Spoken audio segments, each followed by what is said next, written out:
Imagine waking up tomorrow and having a superpower, not X-ray vision, not flying, but something even more valuable, the power to master your emotions, influence any conversation, and build relationships that open doors everywhere. That's emotional intelligence. And here's the twist: unlike your IQ, this is a skill you can grow at any age. Ask yourself, have you ever blurted something out and instantly regretted it?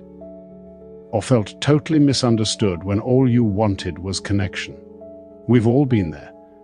But what if you could flip that script starting today? Let's get real. In a world where AI and tech are taking over facts, emotions are what make us human. Your ability to understand and navigate emotions, both yours and others, is now the real game changer in careers, love, leadership, and your own sense of fulfillment. So why does this matter so much? Because IQ gets you in the room. EQ gets you heard, remembered, and followed. That's why the most loved leaders, the most trusted friends, the most magnetic people, they're EQ superstars, not walking calculators. So, how does someone become emotionally intelligent? It starts with self-awareness. This isn't about navel-gazing. It's knowing how you really feel, why you feel that way, and how those emotions shape your behaviors. Next time you feel triggered, pause. Ask, what's really going on under the surface? The moment you can name your emotion, you shrink its power. Here's a secret: our emotions are data. They're signals, not commands. Anger might mean a boundary's been crossed. Anxiety might mean something matters to you. Instead of reacting, get curious. Why am I feeling this? Is this true, or am I telling myself a story? Now, on to emotional management. This is where most people stumble. Life throws stress, traffic jams, surprise layoffs, tough feedback your way. The emotionally intelligent don't suppress emotions, nor do they detonate. They feel fully. Let the emotion flow, then choose their response. Think of yourself as a thermostat, not a thermometer. You set the temperature. Try this. When you feel the wave of emotion, breathe, deep and slow. Science shows this calms your emotional brain and opens the door for your best self to step in. Remember the 90-second rule. Most emotional waves last less than 2 minutes, unless you keep feeding the story in your head. So ride it out, then act from clarity, not chaos. Let's talk empathy, the heart of emotional intelligence.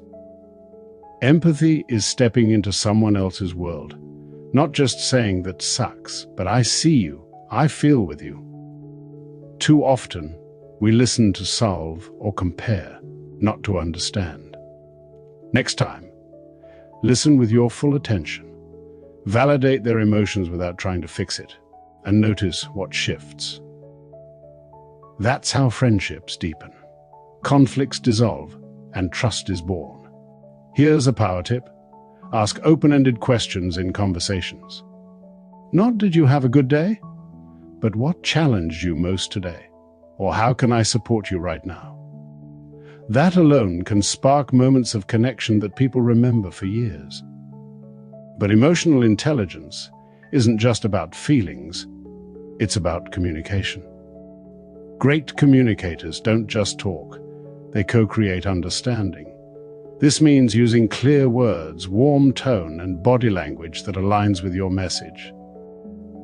Want to be heard? Start by listening. Want more respect? Use I statements. I feel, instead of blaming you statements. Avoid absolutes like always and never. Nothing shuts down a conversation faster.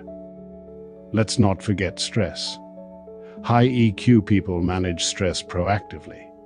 They identify triggers, set boundaries, even reframe challenges as opportunities to grow. The key?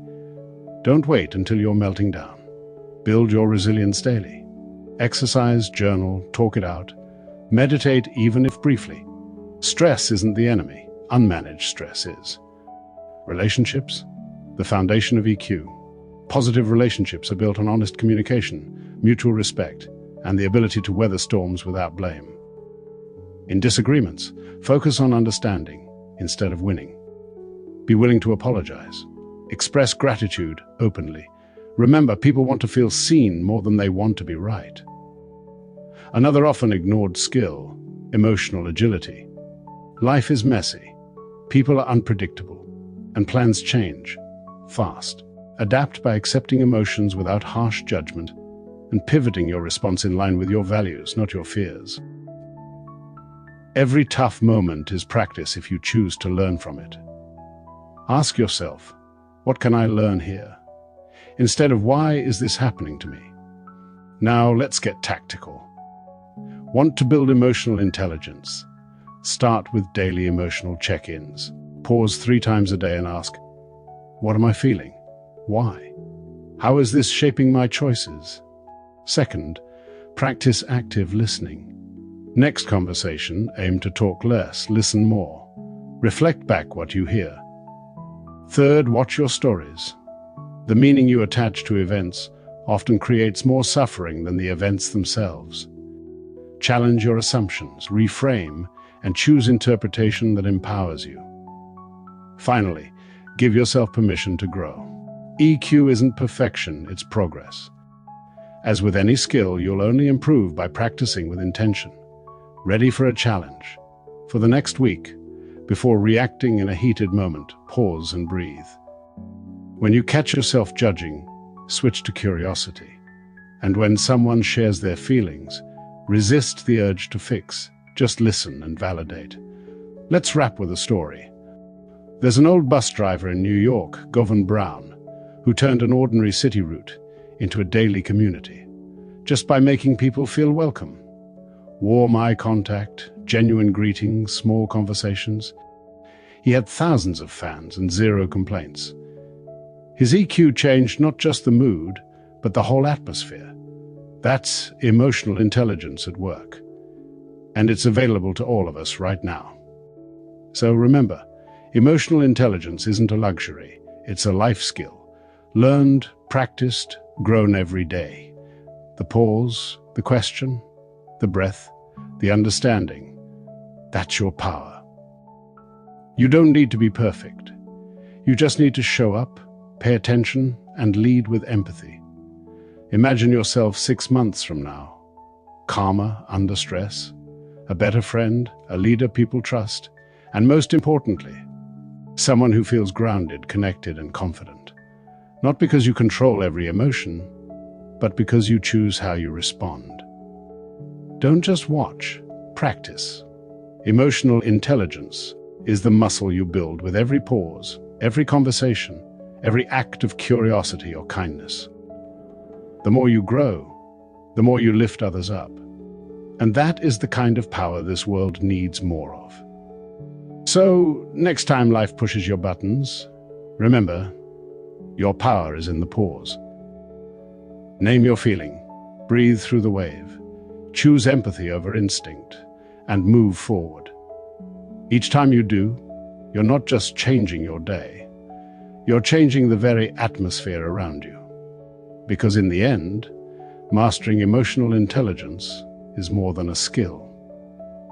It's choosing, every day, to be the kind of human we all need more of. Present, kind, aware, and brave enough to feel without being ruled by feelings. That's the kind of mastery anyone, anywhere, can start building today.